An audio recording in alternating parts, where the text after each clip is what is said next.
The lounge called the Gilded Maw sat at the top of Station Orla 9 like a crown on the head of a king who did not deserve one. And on this particular evening, it was packed with the kind of creatures who had more money than sense and more pride than courage. Vorak Sen stood at the center of it all. He was tall, even by Draelith standards, nearly 3 meters of iridescent blue-green scales that caught the light every time he moved. And he moved constantly, because Vorak Sen was the kind of person who could not stand still when people were watching him. And people were always watching him because he made sure of it. His forearms spread wide as he addressed the crowd gathered around his table, each hand holding something different. A drink in one, a glowing holoprojector in another, a half-eaten delicacy from some world he probably could not pronounce in the third, and the fourth gesturing wildly as he spoke. It came out of the fog like a nightmare given. "Flesh," he said, his voice booming across the lounge. "6 legs, each one thicker than my torso, and jaws that could bite through the hull of a cargo shuttle." The holoprojector flickered to life and showed a massive creature charging through a gray wasteland, its body covered in bony plates, and its mouth dripping with something that sizzled when it hit the ground. "Acid blood," Vorak said, with a grin that showed every one of his pointed teeth. "The Graveclaw of Nexus 4, a Class 12 death world where even the rain can kill you." The crowd gasped and murmured in appreciation. A dozen different species, all making their own version of the same impressed sound, and Vorak drank it in like water in a desert. His assistant Torik, a small rodent-like kiwi who barely came up to Vorak's knee, scurried around the edge of the crowd, handing out printed cards with Vorak's hunting statistics on them.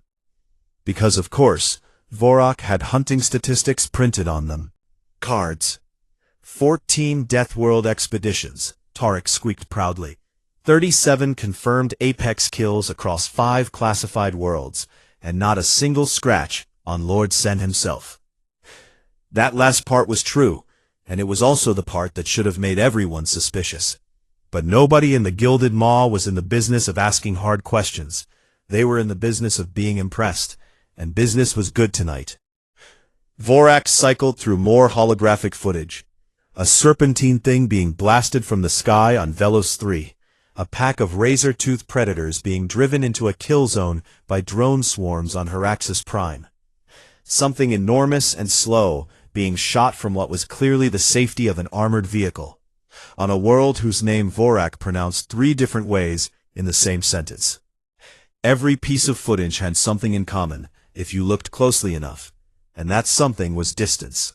Because in every single clip, the camera angle told the same story. Vorak was never close. He was never on the ground. He was never in any real danger at all. But nobody looked closely enough. Nobody, except the woman at the bar. She sat alone on a stool at the far end of the counter, a short glass of something dark in front of her. And she had not moved in over an hour, except to lift that glass to her lips and set it back down again. Commander Lyra Castillo did not look like much. She was human, which meant she was small by galactic standards, barely over 1.5 meters, with dark hair cut short and practical, and a plain gray jacket that had no insignia and no decoration of any kind. And if you walked past her, you would forget her immediately, unless you happened to look at her hands. Her hands were covered in scars, not the clean lines of surgical work or the decorative marks that some species wore as fashion, but the rough, uneven landscape of wounds that had healed without proper medical care. Proper medical care had not been available at the time. The bartender, a 4-eyed Thessian, kept glancing at her nervously without knowing exactly why. Because there was something about the way she sat that was too still, too settled, like a stone at the bottom of a river that the current had given up trying to move. Vorak noticed her eventually, because Vorak noticed everything that was not paying attention to him. And things that did not pay attention to Vorak bothered him the way a pebble in a boot bothers a man on a long walk. Small but impossible to ignore. "Well, well," he said loudly, pointing one of his forearms toward the bar. "It seems we have a genuine Deathworlder among us tonight." The crowd turned to look at Lyra. Lyra did not turn to look at them. "A human," Vorak continued, strolling toward the bar with the easy confidence of someone who had never been proven wrong about anything, because he surrounded himself with people who would never dare to do so. "Earth, yes. Class 12 Deathworld. If I recall correctly, everything on your planet wants to kill everything else. Quite charming, really."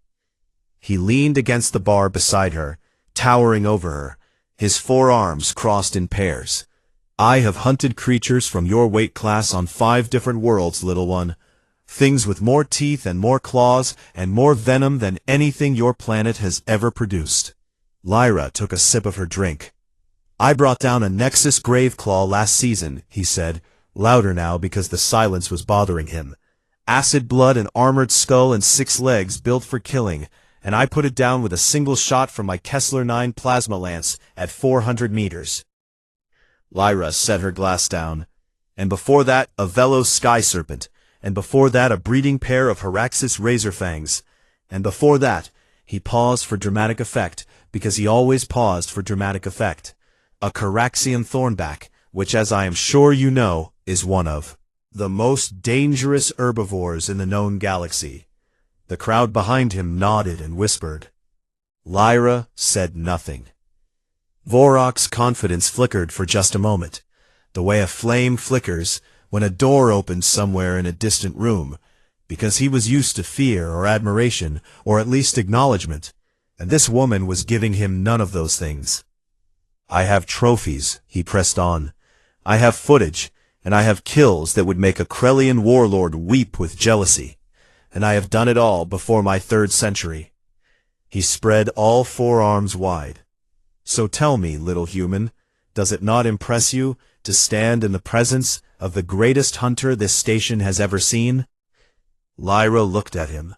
It was the first time she had looked at him directly, and something about her eyes made Torek take a step backward without understanding why, because her eyes were not angry, and they were not afraid, and they were not impressed.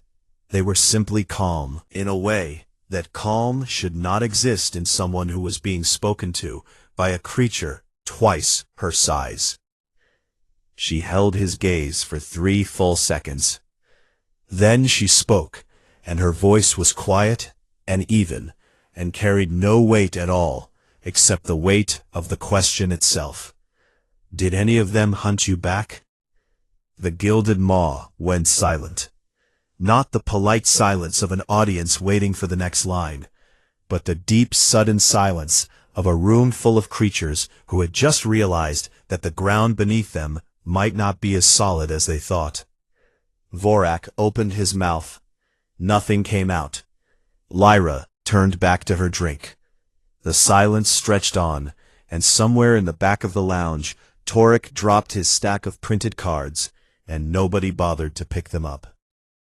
The silence in the Gilded Maw lasted exactly 7 seconds before Vorak Sen remembered that he was Vorak Sen, and that Vorak Sen did not lose conversations to small mammals in gray jackets.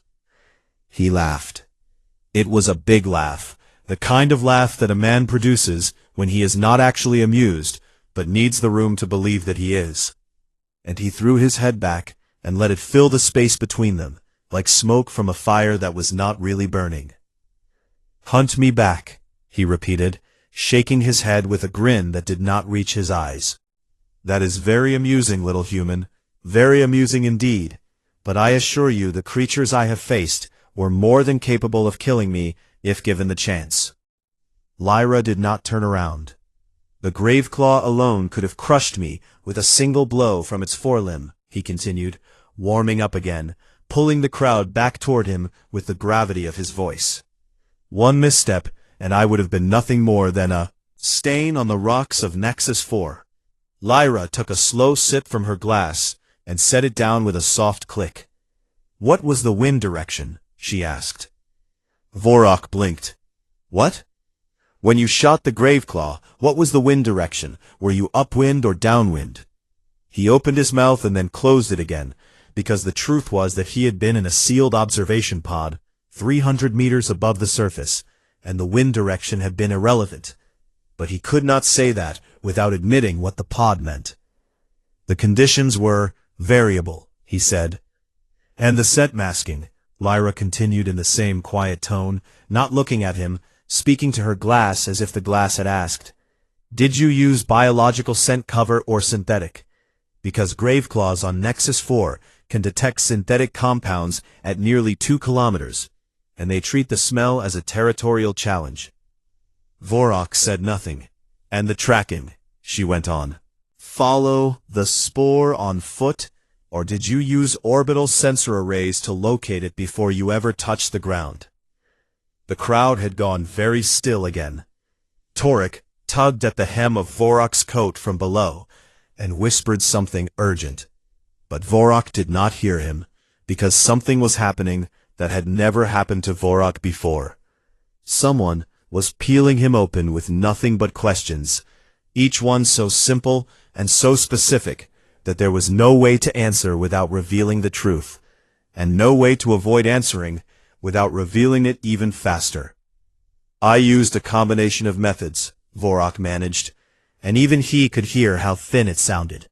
Lyra nodded slowly, as if he had confirmed something she already knew. "You hunted from a platform," she said, and it was not a question. "With drone reconnaissance and thermal targeting, and an extraction team on standby, and probably a medical frigate in orbit." She said it the way someone might describe the weather. Without judgment, without anger, just fact. You have never smelled your prey's breath on your face.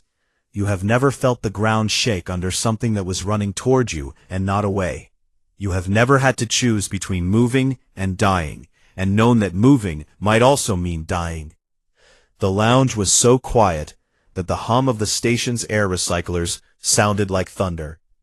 Vorok's scales had shifted from iridescent blue-green to a paler shade that the Draelith only showed when they were either very cold or very frightened, and the gilded maw was not cold. Lyra still had not turned around. In her mind, she was somewhere else.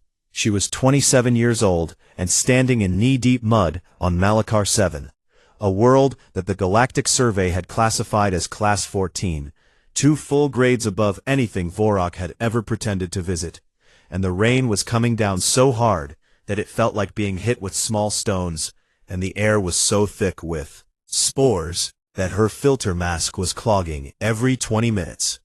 And she was carrying Sergeant Okafor on her back, because his left leg was gone below the knee, and the medevac could not land, because something in the canopy was emitting a jamming signal. The something was a Skethrin. The Skethrin were not like the things Vorok hunted. The Skethrin did not stand in the open and wait to be shot. The Skethrin watched. They learned. They remembered. They had been observed mimicking human radio calls to draw patrols into ambush positions. They had figured out the cycling pattern of perimeter sensors and timed their attacks to the microsecond gaps between sweeps. And one of them had once dragged a fully armored soldier out of a sealed bunker by finding the one structural weakness in the ventilation system, and pulling him through it, piece by piece. Malachar 7 was not a place humans went to hunt.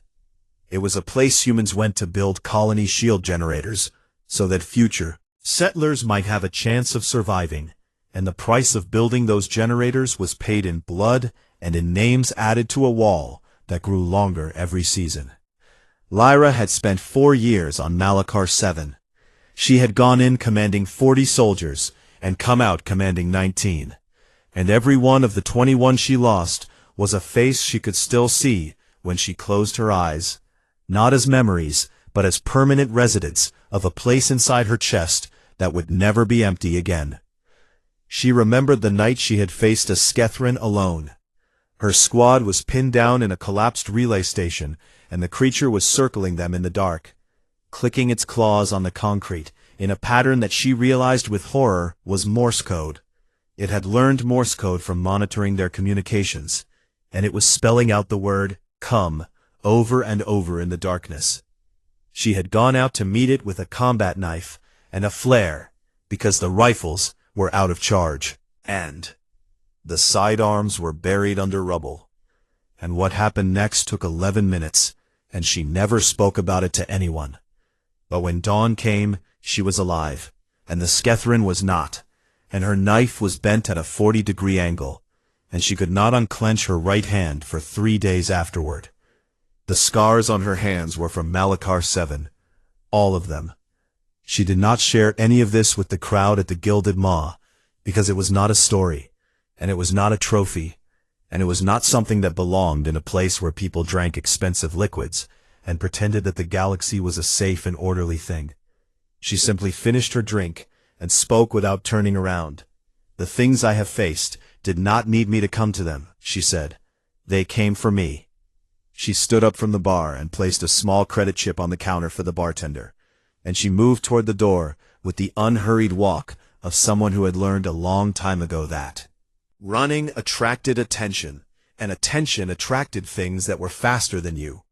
Vorak watched her go, and felt something that he had never felt before, a cold thing that lived somewhere behind his ribs, and the cold thing whispered to him that this woman knew something about the universe that he did not know, and might never know, and that the not knowing was the most dangerous kind of ignorance there was. But Vorak Sen was still Vorak Sen. And Vorak Sen did not let small mammals in gray jackets walk away from him with the last word. "Wait," he called out, and his voice had an edge to it now, the sharp edge of a man whose pride has been wounded, and who has mistaken the wound for a challenge. "I propose something. A real hunt. A joint expedition. You and I together on a live death world. No barriers, no drones, just skill and nerve. And we will see who the real hunter is." Lyra stopped at the door. She did not turn around fully, that he could see the profile of her face, and the faint trace of something that might have been pity, or might have been recognition of an old pattern repeating itself. "Your money," she said, "your funeral." Then she walked out. Vorak turned back to his crowd with a grin that was all teeth and no warmth. "Torik," he said, "book us a death world." Torik looked up at his master with his small dark eyes, and for the first time in his career considered the possibility that loyalty and stupidity might be the same thing. Karax 6 looked beautiful from orbit, in the same way that a venomous snake looks beautiful from behind glass. All color and pattern, and the quiet promise that getting closer would be the last interesting decision you ever made. The planet glowed with bioluminescence, even from space, its jungles pulsing with soft blues and greens and violets that shifted in waves across the continental surface like the breathing of something enormous and alive. And in a sense, that was exactly what it was, because Karax 6 was not a planet with an ecosystem. It was an ecosystem that happened to have a planet underneath it. Vorak's hunting vessel, the splendid Resolve, descended through the upper atmosphere with all the grace and subtlety of a golden chandelier being lowered into a swamp. Because Vorak had spared no expense, and the ship was a masterwork of luxury engineering that had absolutely no business being anywhere near a Class 12 death world. Not counting Vorak and Torik, 4 armed guards with plasma rifles and body armor that had never been tested against anything more aggressive than a luggage dispute. 3 drone operators who had trained exclusively in simulation environments. A sensor technician, a field medic who had graduated 6 months ago, a communications officer, a logistics coordinator, and a personal chef because Vorak refused to eat field rations on principle. Lyra had brought one person. Dren Vasek stood beside her at the viewport, watching the jungle rise to meet them, and he had the expression of a man who was doing long division in his head, and kept arriving at answers he did not like. Dren was human, mid-50s, built like a piece of old furniture that had been repaired so many times it was mostly glue and stubbornness. And he had served under Lyra on Malachar 7 for 2 of her 4 years there, which meant he was one of the 19 who had walked out. Things about the universe that most people did not want to understand. Lyra had contacted him 3 days after Vorak's challenge with a message that simply read, "Rich idiot wants to play Safari on Karax 6. Needs someone to keep him alive? You in?" And Dren had replied with, "No," and then 12 hours later with, "Fine, but you owe me." Because Dren had also learned on Malachar 7 that saying no to Lyra was a temporary condition. They landed in a clearing near the edge of a vast bioluminescent jungle, where the trees grew so tall and so thick that the canopy blocked out the sky entirely, and the only light came from the organisms themselves. Glowing fungi on the trunks, luminescent insects drifting between the branches, and the faint pulsing veins of something biological that ran through the ground like roots made of pale blue fire. The air was thick and warm and tasted of metal, even through the filter masks, and the gravity was 1.4 times galactic standard, which meant nothing to the humans who had grown up on a world with similar pull, but which made the Draelith and the rest of Vorak's crew move like they were wading through water. Vorak's team set up base camp with military efficiency, if the military in question had a generous catering budget, and within 2 hours they had erected a force field perimeter with overlapping sensor arrays and motion-triggered floodlights, and a central habitat module with climate control and a small but fully functional kitchen. 50 meters away, Lyra and Dren hammered 4 stakes into the rocky ground, and strung a tarp between them and laid out 2 bedrolls and a ring of simple tripwire alarms made from cord and empty containers. Vorak walked over to inspect their setup with his arms crossed in pairs, and his expression somewhere between amusement and concern. "This is your camp?" he said. "This is our camp," Lyra confirmed. "You have no force field?" "No. No perimeter defense of any kind." "We have the cans," Dren said, pointing at the tripwires. "Something touches the line, the cans rattle. We wake up."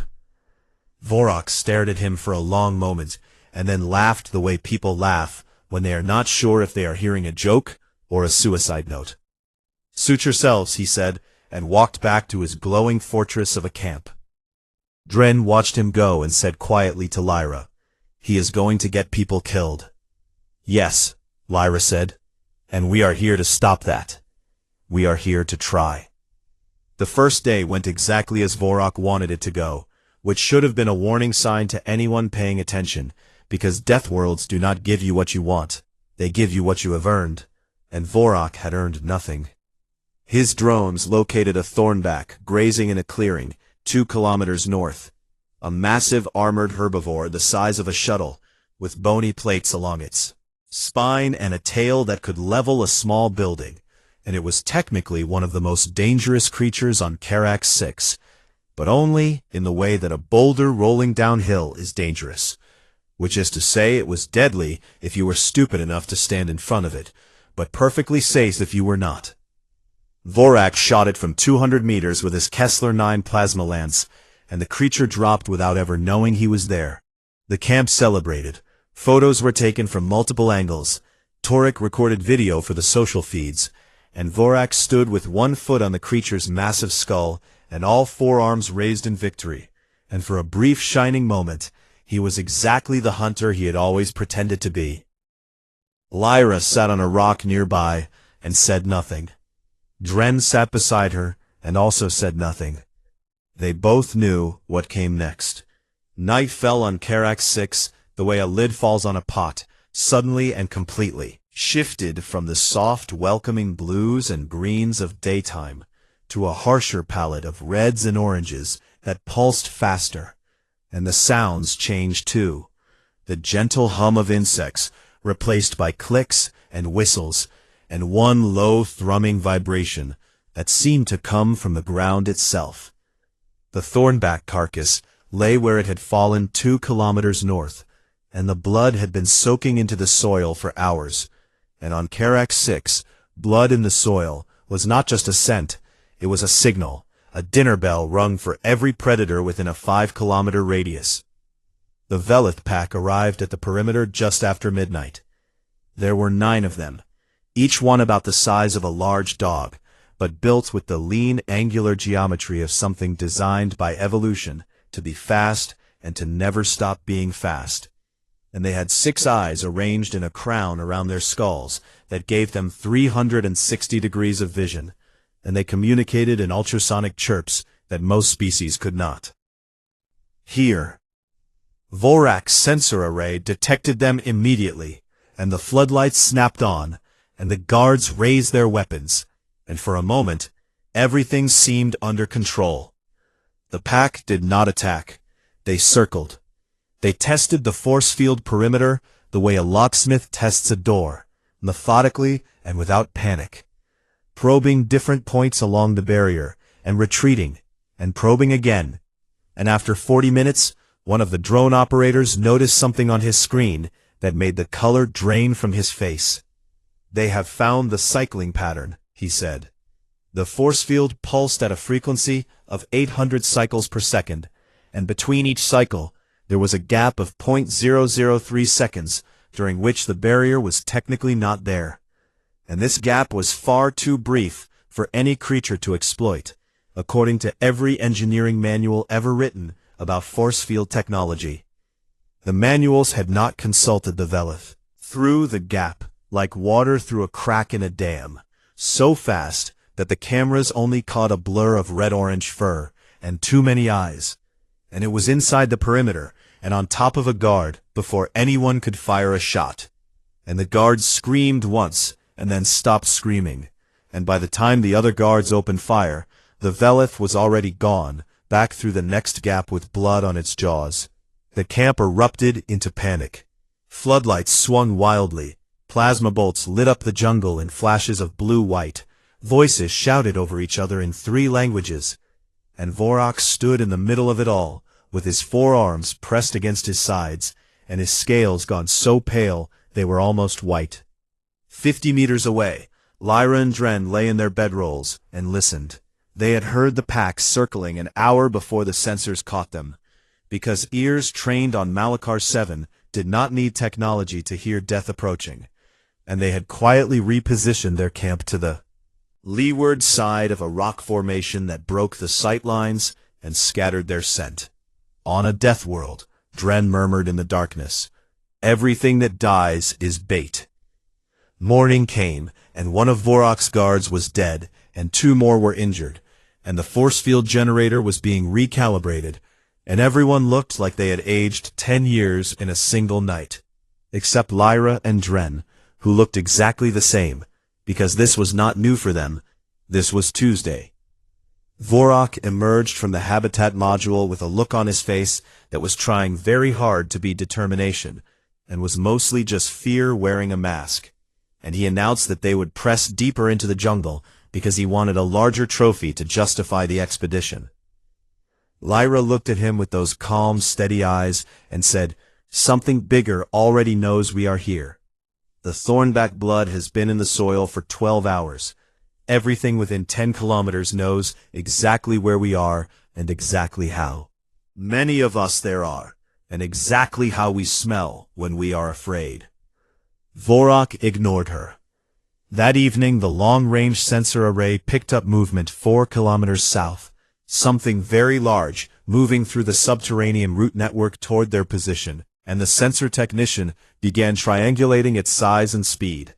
Then the sensors went dark, not one by one in a cascade failure, not flickering with interference, but all at once, as if something had reached out and simply turned them off. The technician checked her equipment 3 times, and then looked up at Lyra with wide eyes.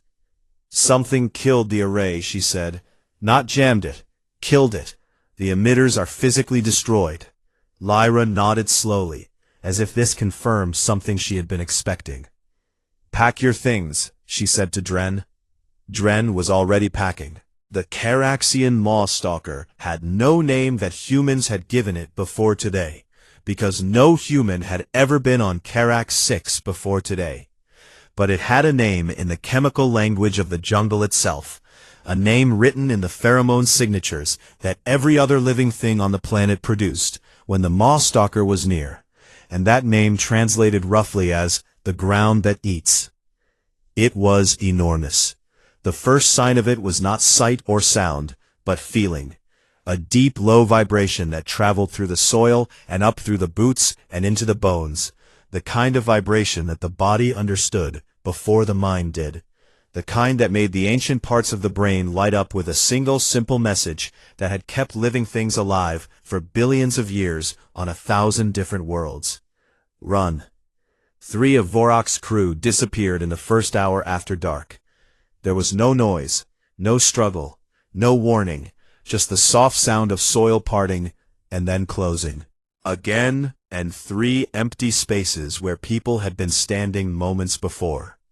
And the other crew members did not even realize what had happened until someone called a name and got no answer, and called it again and got no answer again. And then the screaming started. The Mawstalker moved through the root network beneath the jungle floor, like a fish through water. And it could sense the bioelectric signatures of every living thing above it, the way a person can feel the warmth of a candle from across a room. And it had learned long ago that the things that walked on the surface carried their own lightning inside their bodies. Tiny electrical storms in their muscles and nerves that to the Mawstalker were as bright and obvious as bonfires on a dark plain. It had also learned, in the hours since the Thornback had died and the strange new creatures had arrived, that these new things carried even brighter lightning in their machines, and that this brighter lightning could be silenced by getting close enough and pushing its own bioelectric field against it until the machines went dark.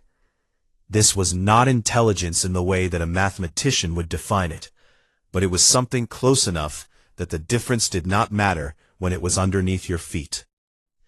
The force field failed at exactly 2 in the morning. It did not flicker or weaken or cycle down. It simply stopped existing as if it had never been there at all. And the darkness that had been held at bay rushed in and filled the camp like water filling a sinking ship. Vorok's forearms clutched his plasma lance, and his hands were shaking so badly that the weapon rattled against his scales, with a sound like coins in a tin cup.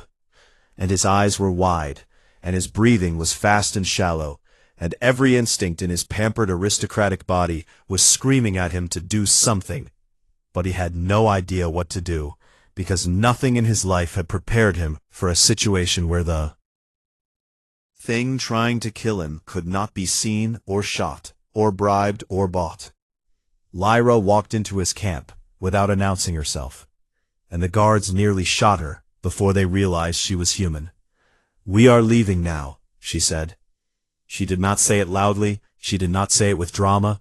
She said it the way a surgeon says, "We need to operate now," with the calm certainty of someone who understands that the time for discussion ended 5 minutes ago. Vorok opened his mouth to argue, and Lyra looked at him, and whatever he saw in her eyes made the words die somewhere between his brain and his tongue. "Put him in the middle of the formation," she said to Dren. "He stays quiet and moves when I say move." Dren nodded, and took Vorok by one of his forearms, and guided him into position, with the firm gentleness of someone leading a child across a busy road. And Vorok allowed himself to be led, because the part of his brain that made decisions had temporarily surrendered authority to the part of his brain that wanted to keep breathing. Lyra organized the remaining crew into a tight column. The armed guards on the flanks, with their plasma rifles set to wide dispersal. The unarmed crew in the center, with Vorok. Dren at the rear, with his old Frontier Corps sidearm and a machete that had seen better days and worse nights. And Lyra at the front, with nothing but a handheld lamp and a hunting knife that she wore on her belt, the way other people wore jewelry. They moved through the jungle in the dark. The bioluminescence pulsed around them in angry reds, and the ground beneath their feet hummed with that deep vibration that never stopped, and every shadow between the glowing trees looked like it was breathing. The Mawstalker followed them. It was patient in the way that only apex predators can be patient. The patience of something that has never in its entire evolutionary history failed to catch what it was chasing. And it moved beneath and beside and sometimes ahead of them, like a current beneath a river's surface. Every time the group slowed down, someone at the edge disappeared. A guard on the left flank went silent, and when they turned to look, he was gone, and there was a hole in the ground where he had been standing that was already closing, the soil knitting itself back together as if the planet itself was digesting. Then a drone operator, who had fallen 3 steps behind the column, pulled down so quickly that the person next to her only felt the rush of air. The crew began to panic, and Lyra's voice cut through the fear like a blade through cloth. "Do not stop, do not spread out, do not look back, keep moving." They kept moving. Dren fell in beside Lyra during a brief pause and spoke quietly, so the others could not hear. "It is hurting us," he said. Lyra nodded, because she had realized it 20 minutes ago. The Maw Stalker was not just chasing them. It was steering them, taking people from the left flank to push the group right, taking people from the rear to speed them up, guiding them like livestock toward a ravine half a kilometer ahead where the ground was soft and deep, and the creature would have every advantage. She had seen this before. On Malachar 7, the Skethrin had done the same thing, using fear and selective violence to move prey exactly where they wanted it.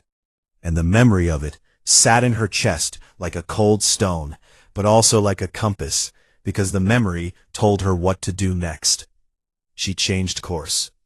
She led the group away from the ravine and onto rocky ground where the soil was thin over solid stone, ground that a subterranean predator could not move through easily, and then along a shallow stream where the water would scatter their bioelectric signatures, and then up onto an exposed ridgeline where there was nowhere to hide, but also nowhere to be pulled down from below. Maw Stalker adjusted. It stopped taking people from the edges, because there were no edges to take people from on a narrow ridgeline. And instead, it surfaced. The ground 200 meters ahead of them split open like a wound, and the creature rose out of it.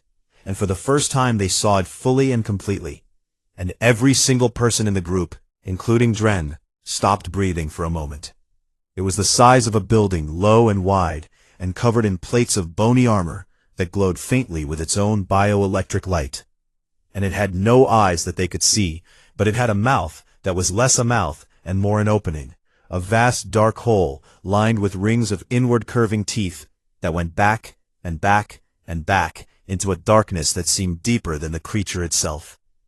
The Galactic crew members froze. Vorak made a sound that was not a word in any language. Even Dren, who had faced a Skethrin in the dark and lived to drink about it, went pale. Lyra looked at the creature, and the creature oriented toward her, and for a single heartbeat, the two most dangerous things on the planet regarded each other across 200 meters of open ground. Then Lyra did something that none of them expected. She ran toward it. Not directly at it, but at an angle, sprinting along the ridgeline to the left. And she pulled the handheld lamp from her belt, and switched it to maximum, and waved it over her head, and she shouted, not words, just sound, raw human noise designed to do one thing and one thing only, to make herself the most interesting thing on that ridge. The Maw Stalker took the bait. It turned away from the group and oriented on her, this small, bright, loud thing that was running and flashing and refusing to behave the way prey was supposed to behave. And it began to move after her with a speed that should have been impossible for something so large. "Go," Dren said to the crew. "Left, no room for questions. The ship is north. Move now. I will lead you." They ran. Lyra ran too, but she did not run away from the Maw Stalker. She ran alongside it, and ahead of it, and around it, leading it through terrain where its massive body was a disadvantage. Narrow gaps between rock formations, shallow water that slowed its subterranean movement, dense stands of bioluminescent trees that it had to push through while she slipped between. She was not trying to outrun it. She could not outrun it. She was doing something that no creature on Karax 6 had ever seen before, because no creature on Karax 6 had evolved to do it. And it was the thing that made humans the most terrifying species on their own death world, long before they ever built a fire or sharpened a stone. She kept going. She slowed down when the creature slowed down, and sped up when it sped up. And she never stopped. Not once, not for a second. Because human beings are persistence. Predators, built not for speed, but for endurance. Designed by millions of years of evolution to chase things until those things could not run anymore. And the cruel, beautiful irony was that the same adaptation that had made humans the apex predators of Earth worked just as well in reverse. The Maw Stalker was an ambush predator, built for short, explosive bursts of power, and it had never in its million-year lineage encountered a creature that simply refused to let it rest. An hour passed, then 2, then 3. The creature's movements became sluggish, its bioelectric glow dimming as its energy reserves drained, and it began to make sounds that were not hunting sounds, but something else. Something that sounded almost like confusion, as if the fundamental rules of its world had been rewritten and nobody had told it. After 4 hours, the Maw Stalker stopped. It turned in the direction of its territory, and it went underground, and it did not come back. The first time in its evolutionary history, a Caraxian Maw Stalker chose to disengage.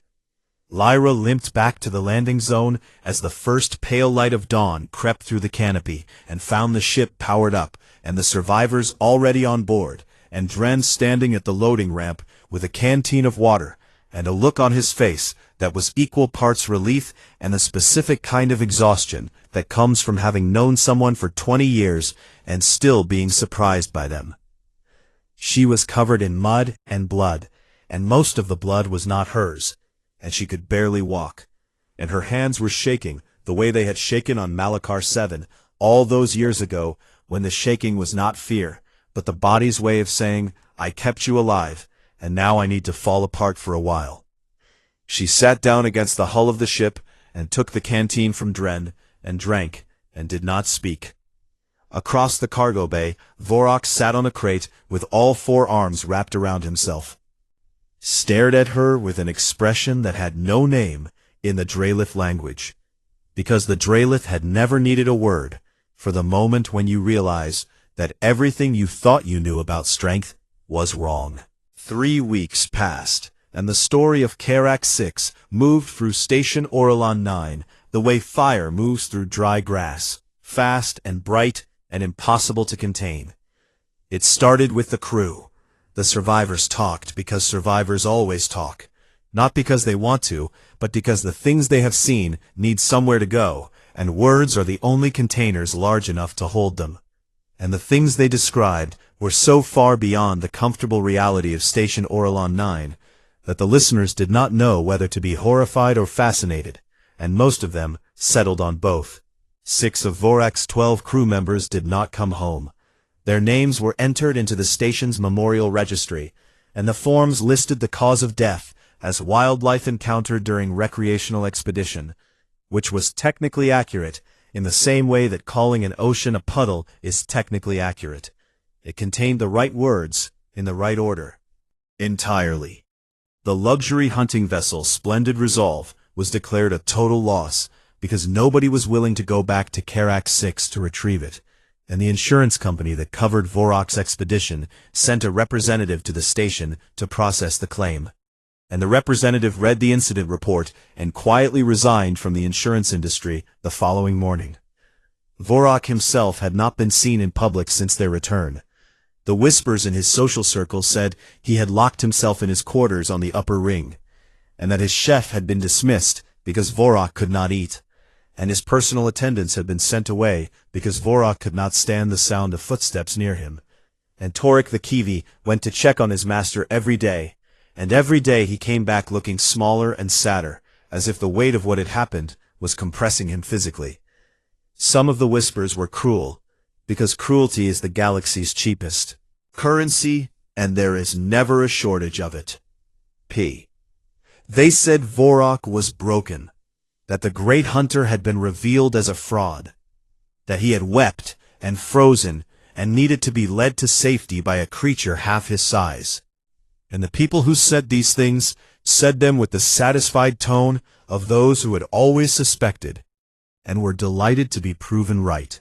But some of the whispers were different. Some of them were about the human. The story of what Lyra did on that ridgeline spread in a version that grew more impressive with each telling, which was remarkable because the truth did not need any embellishment. And by the end of the first week, every species on Station Orlan 9 had heard some version of the woman who had run a moss stalker to exhaustion in the dark, with nothing but a lamp and a knife, and the kind of endurance that should not exist in a body that small. The Gilded Maw was different now. It had the same lights, and the same drinks, and the same expensive surfaces, but there was a new quality to the air inside it, a tension that had not been there before, as if the lounge itself had learned something it could not unlearn. Lyra was back at the bar. Same stool, same dark drink, same gray jacket with no insignia, and she sat with the same stillness that had made the bartender nervous 3 weeks ago, except now the bartender was not nervous.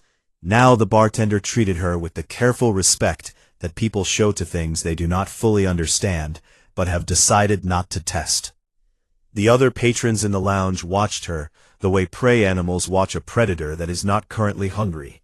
Not with fear exactly, but with a heightened awareness, a readiness, as if some ancient instinct buried deep in their various biologies had identified her as something to be tracked at all times. A young Kiwi journalist approached her table with a recording device held in trembling paws, and ears flat against her skull in the universal Kiwi expression of, "I know this is a bad idea, but I am doing it anyway." "Commander Castillo," the journalist said, "the galaxy would very much like to hear your account of the Karak 6 expedition. Would you be willing to share your story?" Lyra looked at her for a moment, and something in her eyes softened slightly, because the journalist was young and earnest, and reminded her of the recruits who used to arrive on Malachar 7 with clean boots and full hearts, before the planet taught them otherwise. "No," Lyra said, and she said it gently, which was worse somehow than if she had said it harshly, because it meant the refusal was not about rudeness, but about something deeper. The journalist pressed forward, because young journalists always press forward. It is the defining characteristic of the profession. "The public interest is enormous," she said.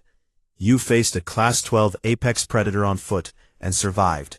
Many people are calling it the most remarkable feat of—" "I survived," Lyra interrupted quietly. 6 people did not. That is not a feat, that is a cost." The journalist fell silent. Lyra took a sip of her drink and seemed to consider something, turning it over inside herself the way a person turns a stone in their hand. "You want to know what it was like to face the Maw Stalker," she said. The journalist nodded eagerly. "It was not the most dangerous thing on that planet," she said. The journalist blinked. "What was?" Lyra set down her glass and looked at the young Kiwi with eyes that held no pride, and no bravado, and no satisfaction. Only the steady, unblinking certainty of someone who had weighed themselves against the worst the galaxy could produce, and knew the result. "I was." The journalist stared at her for a long moment, and then nodded slowly, and turned off her recording device, and walked away without asking another question, because there are some answers that do not need follow-up. The evening settled over the Gilded Maw like dust over a battlefield, and the crowd ebbed and flowed around Lyra's quiet stillness, and hours passed, and drinks were poured, and the galaxy continued its slow, vast turning.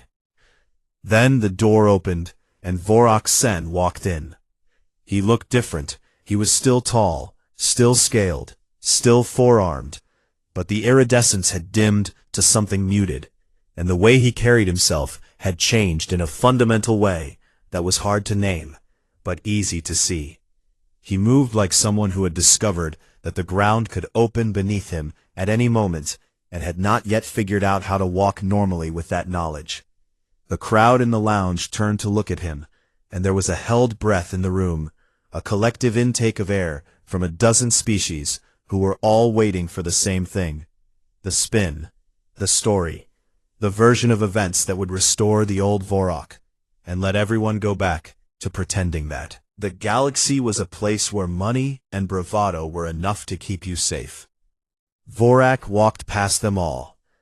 He walked to the bar, and he sat down 2 stools away from Lyra, and he placed 2 of his 4 hands flat on the counter, and kept the other 2 in his lap, and he ordered a drink in a voice so quiet that the bartender had to lean forward to hear it. The lounge watched. Vorak did not perform. He sat with his drink, and he did not touch it. And the silence between him and Lyra was not the aggressive silence of their first encounter, but something else, something that felt like the silence after a storm, when the air is clean and raw, and everything that was loose has been blown away, and only the things that were anchored remain. After a long time he spoke. "You asked me a question," he said, and his voice was thin and stripped of everything that had once made it loud. "That night in this lounge, you asked me if anything had ever hunted me." Lyra did not look at him, but she nodded slightly. "I did not understand the question then," he said. "I thought it was an insult. I thought you were challenging my courage. I thought you were saying I was a coward." He paused, and something moved across his face that the Drelith had no word for, because it was a new expression, one that his species' emotional vocabulary had not needed until now. "You were not calling me a coward," he said. "You were asking me if I had ever been part of the food chain, if I had ever stood in a place where I was not the most powerful thing present, if I had ever known what it means to be prey." He looked at his drink. "I understand the question now." Lyra turned her head and looked at him, really looked at him, for the first time since they had met, and her eyes held no contempt, and no triumph, and no satisfaction, only a recognition that was deeper than words, the recognition of one survivor looking at another, because whatever else Vorok was, and whatever else he had pretended to be, he had walked on to Karak 6 as one thing, and walked off it as something else, and the walking itself had cost him everything he thought he was. She raised her glass slightly, just a centimeter off the bar, the smallest possible gesture of acknowledgement. "That is a start," she said.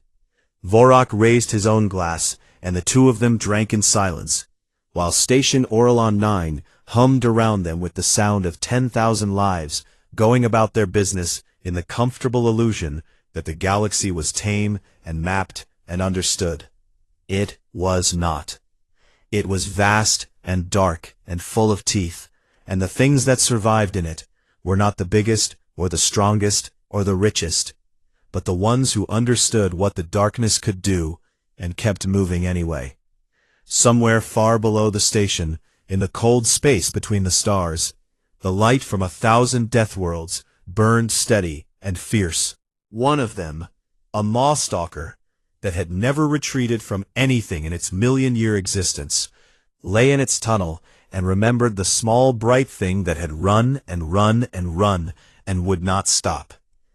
And for the first time in its long and terrible life, it chose not to hunt tonight. The galaxy turned. The humans endured. That was how it had always been, and that was how it would always be. Not because humans were the strongest or the fastest or the most advanced, but because they were the ones who kept going after everything else had stopped. The ones who looked into the dark and said, "I know what you are, and I am still here." In the Gilded Maw, Lyra finished her drink and set the glass down softly, and Vorok sat beside her, and neither of them spoke again, because there was nothing left to say that the silence did not already hold. Outside the viewport, the stars burned cold and endless, and somewhere among them, a species that had crawled out of the mud of a small blue death world on the unfashionable edge of the Orion Arm, continued to do what it had always done best. It survived. and the galaxy, slowly and with great reluctance, was learning to respect that.